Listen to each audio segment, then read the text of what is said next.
Wow, this is so weird. I can't say I normally use a filter to do my makeup. Stop it. Like almost on my actual cheek itself. Oh my gosh, it's so much higher. Try. I think I have to bring this end point down because that's just where my brow hairs. Ah, I'm panicking.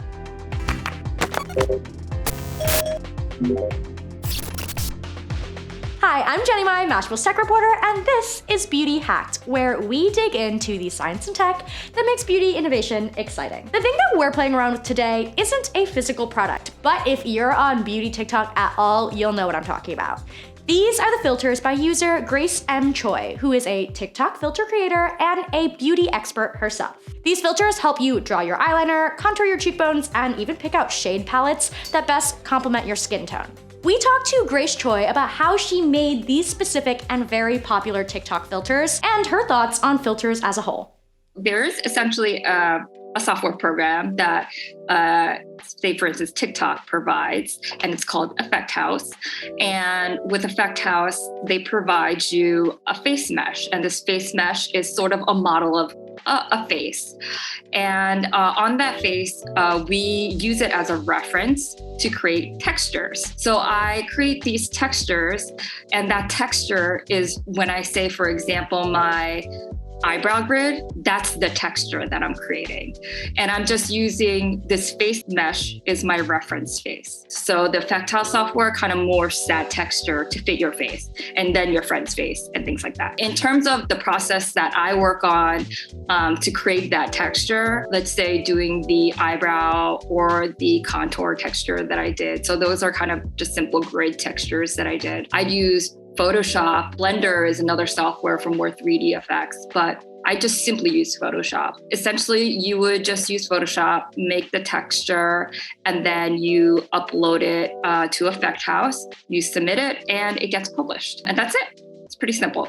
I had an example where a beauty filter actually made me feel less self-conscious. You know the freckle filters on TikTok? It's funny because I always wanted like very clear skin. And so I was gonna like get all my freckles lasered off and, try to get rid of them. But then all of a sudden, like I realized like, oh, people want freckles, like it's really not a bad thing. So I actually realized I kind of changed my mind about like my blemishes that like, maybe I'll just save my money and keep them around because like people's kind of like that. So, I think there's a double-edged sword with these filter things because on the one hand, there are filters that, do kind of have this negative connotation, but then on the other hand, there are other trends that, do open your eyes to other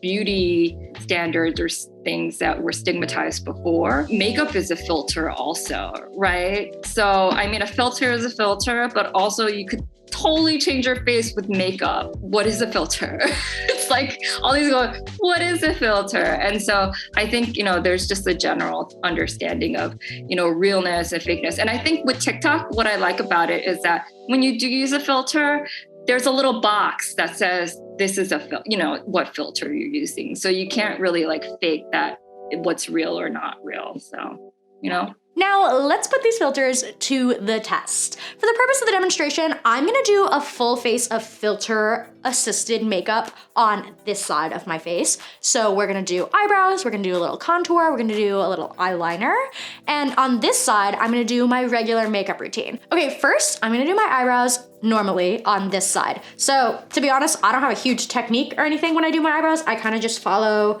my eyebrows' natural shape and fill in where I need a little bit of extra shading. I do normally use like a clear brow gel first to kind of brush my brow hairs into place and slick them down. And then just a regular eyebrow pencil. Sometimes I like to brush through again just to like disperse the brow gel a little bit. This is the shape I'm gonna follow basically. And then I like to use the spoolie and kind of brush through again to kind of like blend out some of those strokes that I just made. That's what it looks like. on this side, my normal makeup routine. Let's also turn on the filter and see what it tells me to do on this side. Okay, oh boy. This filter gives me like 3 dots, as you can see, about where my eyebrow should start, where it should arch, and where it should end. So I guess I'm gonna get really close so I can actually see where the dots are. I'm gonna mark where those dots are so I know where to like draw it in. Wow, this is so weird. I can't say I normally use a filter to do my makeup. Whoa. I feel like that's a very high arch for me. I'm a little afraid about what this is gonna look like. So from here, you're basically supposed to connect the dots. Oh my God. And this is where it should end. That's just fully above where my natural brow hairs are. I feel like I literally have to shave my brows to follow this filter. The whole arch is just so fake looking. This is so different from my brow that it's freaking me out.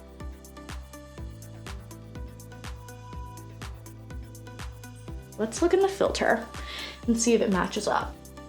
Yeah, this is pretty close. Like I said, that end point is not the same because this is where it wants me to end my brow and my hairs just grow below that point. I kind of like the higher arch. Okay, next we're going to use the eyeliner filter and my regular old eyeliner method to test out eyeliner drawing, I suppose. So I'm using just a regular old liquid eyeliner. I'm gonna do the regular method that I do every day on this side and the filter on this side as usual. So let's do the regular side first. I do have slightly hooded eyes, so I'm curious to see if the filter will be able to account for that. Like, it can't be a straight line because of the slight fold in my eye. Let's do the filter. All right. Filter is on, and the way this filter works, as Grace explained, is that you're supposed to trace the pink line to get like the basic wing, kind of what I did, and then you connect it to where your iris starts, and then you fill that in as the wing. So it's a similar method to how I do it. It's not finding the edge of my eye super well. Like, it's jumping around a little bit. Using your phone as a mirror is really not the same as using a mirror as a mirror. That's my biggest gripe so far with using these filters to like trace. But we're gonna try, so I'm gonna try and trace that pink line first, even though it keeps moving. Stop moving. Stop it. Yo. Every time I get closer to it, it's like, okay, we're gonna try it more straight on, even though that's not how I normally do it. Ooh, that's further in than I would normally take it, but all right. So I connected it where my iris is. Usually when I do my method, it leaves a pretty good like connected line between where the wing is and where I connect it to is. But because of my hooded eye, do you see that blank space that I'm gonna have to figure out by myself now? Yeah, don't love that, but I guess we're gonna try. Okay, I think I've filled in the wing now. It is a little wet, so I'm not like opening my eye fully because I don't want it to smear. I think it's more dramatic and it's not quite as neat as my method. Technically, you can use the filter to extend the wing even further. So there's a blue line and I believe a green line.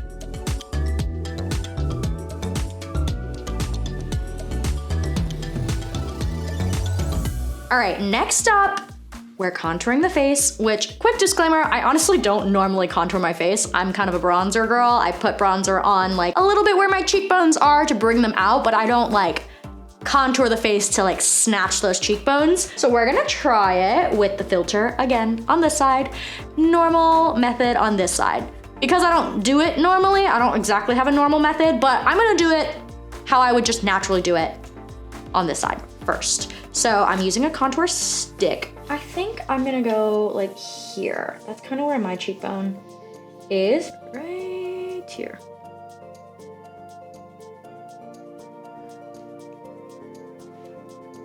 Here we go. There is a little bit of a line. Look at me contouring, even though I literally normally would never. Now let's see where the filter tells me to put it on. Okay. Again, I feel like my face is almost like not big enough for a lot of these filters. I do have a pretty small face, but like it's not wide. Like when I look straight on at the filter, The blue part is where I'm supposed to contour, and it's almost like not really on my face. Like it's there, but I want to turn my face to be able to see it, which I guess I can do. Ooh, this is definitely higher than where I put it. Ooh, yeah, so much higher. Like almost on my actual cheek itself. Oh my gosh, it's so much higher. Whoa. I feel like the filter side just makes me like it is like snatching my face up because I just have to put everything up higher. And it is like a more intense makeup look than what I normally do.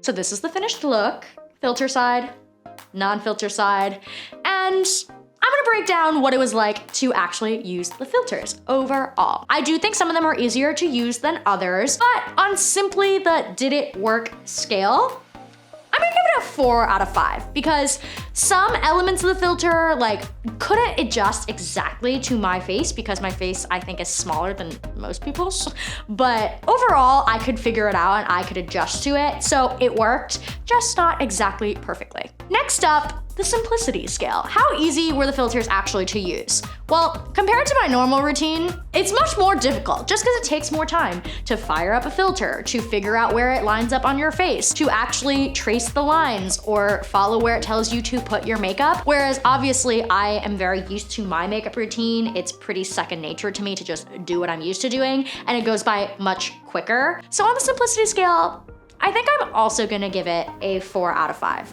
Not super easy, and it does add a little bit time to your routine, but easy enough to figure out, and there's instructions on exactly how to use it. The cost effectiveness scale. Usually when we do these videos, some of the stuff that we play with can get very pricey, but filters are obviously free. The TikTok app is free.